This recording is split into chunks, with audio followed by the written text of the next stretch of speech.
पत्थरों की इतनी एहतियात और महारत के साथ तैयारी ने तौसीह शुदा हिस्से को फन तामीर का एक शाहकार बना दिया, जिसकी बदौलत पूरी इमारत देखने से ताल्लुक रखती है। वजद करती उन हवाओं को सलाम। 2312 मेहराबें तामीर की गईं, जो 27 खुले और 68 बंद सहनों में फैली हुई हैं। वजद करती उन हवाओं। छत भी इसी अंदाज में तामीर की गई। इसको मुनक्कश पत्थरों से आरास्ता किया गया। जो मदीने की गली कूचों में देते हैं सदा,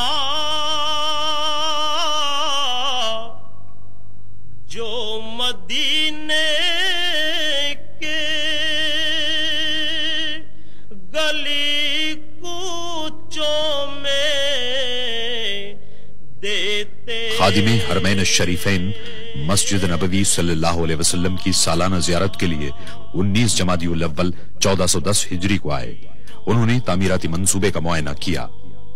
इस मौके पर तामीराती मकसद की अलामत के तौर पर इस अमर पर गौर किया गया कि मंसूबा किस हद तक लोगों की तवक्कुआत पर पूरा उतर सकता है। मस्जिद नबवी सल्लल्लाहु अलैहि वसल्लम के 6 नए मीनारों में से पहले का काम शेड्यूल के मुताबिक शुरू हुआ। इस मरहले पर एक मर्तबा फिर मसनूई पत्थरों की जरूरत हुई। पत्थरों की तैयारी के लिए जदीद तरीन निजाम की मौजूदगी के बावजूद पत्थरों के बड़े टुकड़ों को मीनारों की छत तक हाथ से ही ले जाना पड़ा। सलाम मस्जिद नबवी के सुबह।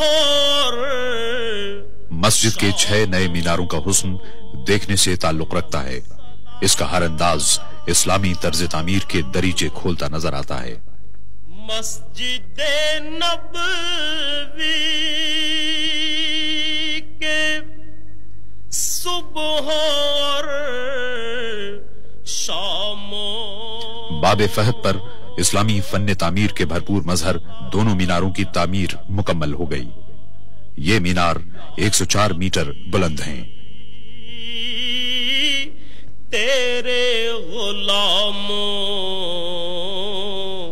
के गुलामों। तौसीह मंसूबे में इस बात की कोशिश की गई कि ज्यादातर तामीराती सामान मुल्क ही का हो और बैरून मुल्क से